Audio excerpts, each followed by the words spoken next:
ఇక మేషరాశి వారు సంగీత, సినీ, కళా పరిశ్రమలు, సాహిత్య పరిశ్రమల్లో ఎవరైతే ఉంటారో వారికి అద్భుతమైన అవకాశం, కొత్త కొత్త పరిచయాలు ఏర్పడడం, పెద్ద పెద్ద కార్యక్రమాల్లో మీకంటూ ఒక ప్రత్యేకమైన గుర్తింపుని ఏర్పరచుకోవడం, ఈ అవకాశాన్ని మీరు వినియోగించుకుని రానున్న రోజుల్లో ఒక బంగారు భవిష్యత్తుకు పునాది వేసుకునేటువంటి అవకాశం ఖచ్చితంగా ఏర్పడుతోంది.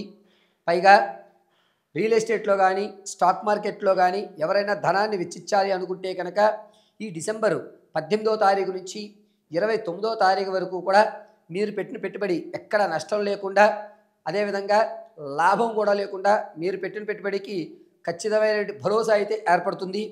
కానీ మీరు స్టాక్ మార్కెట్లో కానీ, రియల్ ఎస్టేట్లో కానీ పెట్టుబడి అయితే మాత్రం ఈ సమయంలో మాత్రమే పెట్టండి. అద్భుతంగా కలిసి వస్తుంది, ఎక్కడా నష్టపోరు. రైతులకు మాత్రం మొదటి వారం కాస్త అసంతృప్తి ఏర్పడుతోంది. ఎందుకు ఈ పంట వేశాను, అనవసరంగా వేశానా, నేను ఏదైనా తప్పు చేశానా అనేటువంటి ఒక భావంలోకి వస్తుంటారు. ఇక 2-3 వారాల్లో పర్వాలేదు, పంట బాగానే వస్తుంది, నాకు నష్టం రాదేమో అన్నటువంటి భావంతో నడుస్తుంది.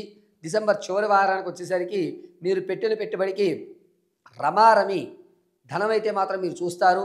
పర్వాలేదు, నన్ను భగవంతుడు రక్షించాడు, ఎటువంటి ఇబ్బందులు లేకుండా నా యొక్క పంటకి తగ్గట్టుగా నాకు గిట్టుబాటు ధర నాకు వచ్చింది అని ఆనందపడేటువంటి అవకాశం రైతుల్లో కనబడుతూ ఉంటుంది.